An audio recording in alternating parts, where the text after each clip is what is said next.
today.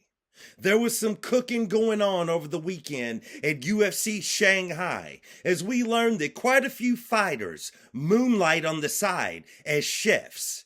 There was Charles Energy Johnson. There was Aljamain Sterling, the master of the slow burn, the slow simmer. Also, what about Johnny Walker, who made it back in the kitchen and served up a pot of zhang? That's right. That's right. Charles Energy Johnson gave us a dish of Kavanaugh. Yeah, that's right.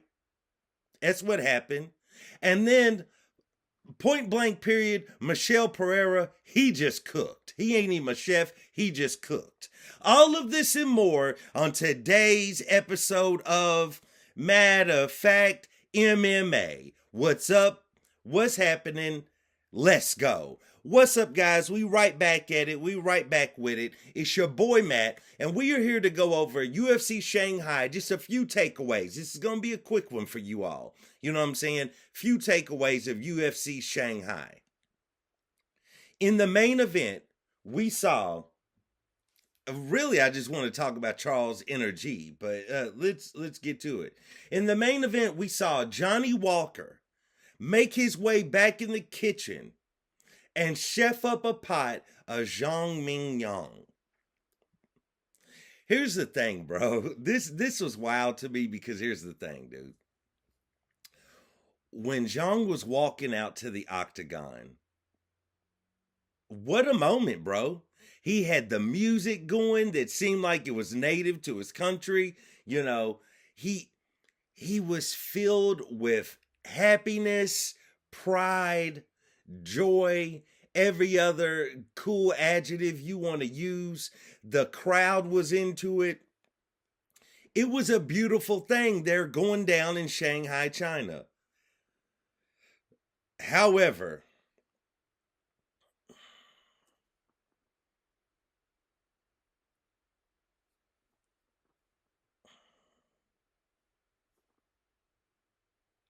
I don't really know, bro. Like, here's the thing about the UFC. UFC has got to realize a few things. That walkout was just too perfect. Was it the best walkout of all time? No, of course not.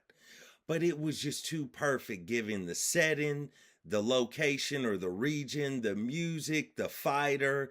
UFC's trying to pump him up to be a star. And you can tell the matchmakers they think that they got one in Zhang, right? They think that they got one, bro.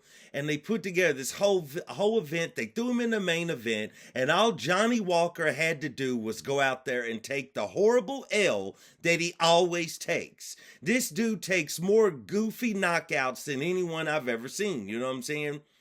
I mean, bro, like, Johnny Walker is going to be number one at the top of the hit list by the matchmakers. He's not going to get any favors done for him, you know what I'm saying? Because all this dude had to do was go out there and lose. Like he normally does. Like he been doing. All he had to do was go out there and lose in spectacular fashion in this main event. Everybody would have went home happy. The fans would have been wilding out, and we moving on to Walter Walker, because that's where we at right now with the Walker family. But no, not so fast. Johnny Walker turns back the hands of time, pisses off the matchmakers, as he goes out there and deadens the leg of Zhang Mingyang. And then he just could never actually get back to his feet because he couldn't put any force on that leg due to a well-placed calf kick by Johnny Walker. And Johnny Walker finishes him on the ground. Referee calls it off. Referee Mark Goddard, I believe. Here's the thing, dude. Johnny Walker, why you do that, bro? Like, we out here, we trying to build new stars. We trying to build new fighters and push them to the top. You had your chance multiple times. You know what I'm saying? You had your chance multiple times. I mean, you even had Conor McGregor's coach. You had your chance. Now, all jokes aside, he is now with Eric Nixick. You know, clearly a much better fit for him as a camp, as a coach, everything else.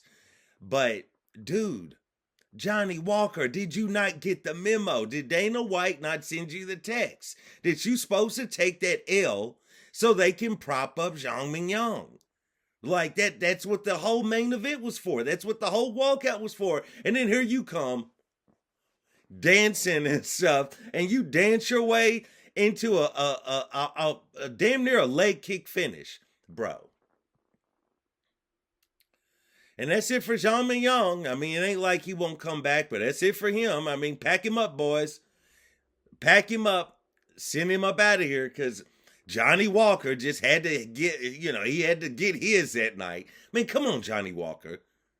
Like, bro, come on. Every time we got behind you, you go out there and get goofily knocked out. I don't even think goofily is a word. Come on, Johnny Walker. Anyway, bro, Johnny Walker goes out there and gets a win in the main event. How about the co-main event where Brian Ortega gets slow burned, slow simmered, got put in a crock pot and just cooked for a whole day? Because this was the slowest cooking of a fighter in a 5-round co-main event I've ever seen. Chef Aljamain Sterling, no longer the Funk Master, goes out there and for 5 rounds he slow burn cooked Brian Ortega. Brian Ortega couldn't even make the proper weight. This fight was supposed to be 145 pounds. Brian Ortega, like he normally does, comes in, he misses weight. This, because the UFC, I think they feel sorry for the man because he's not bringing them much value anymore at all. He's going to miss weight. They changed the fight to a catch weight bout. It was like 51, 53 pounds, something crazy. Aljamain is clearly upset at all of this, at the weigh-in, the night, the night before the fight, everything, bro, because he was treated badly. He was disrespected. But they gave Brian Ortega a catchweight fight so he could try to keep his little purse. He tried to keep his little money because, times is hard because he ain't winning no more. And he don't have Tracy Cortez. And I just wanted to throw that in there. But, bro, Brian Ortega goes out there and gets slow cooked. He couldn't make the weight. If you want to fight at 55, bro, fight at 55. I mean, I know the UFC has the ability to push fighters into the weight class that they want. But at this point, UFC, let the fool fight at 155 pounds. 145 is a distant memory for Brian Ortega. Even if he makes the weight again, because I don't believe he's too big to make the weight, I think it's a matter of his discipline. And it's always been a matter of his discipline. The way you can sum up Brian Ortega's career is he's a good fighter. He always has bad camps. He's a good fighter that has a good camp finally, but his coaching's a little bit off. Something's going on in his personal life. He's never fully 100% checked in. About the closest he's ever been 100% checked in, you would think, was when he fought Max Holloway for the belt. But after that fight, unless it was just excuses, Ortega said there was a lot going wrong with his coaches, with his team, with his training camp leading into his championship fight. Or how about when he got a shot at Alexander Volkanovski? Same thing. You would think he would go into it with a good camp. He had issues in that camp. This homie can't get it together. Move this homie to 155 pounds. Let him try to fight somebody. Give him somebody that's a little bit lower level. You know what I'm saying? And let him go out there and get a win. Then prop him up against somebody that y'all really want to make a star and have them beat the brakes off Brian Ortega. Nevertheless, Chef, slow burn, slow cook, Aljamain Sterling goes out there and gets a win. He calls for a title fight against Volkanovski. I don't know if the UFC would give him that because Lerone Murphy has now entered the chat. But we'll see how that goes down. How about Michel Pereira is completely cooked? It's a wrap for him. It's over for Michel Pereira. Let's just stop. All right.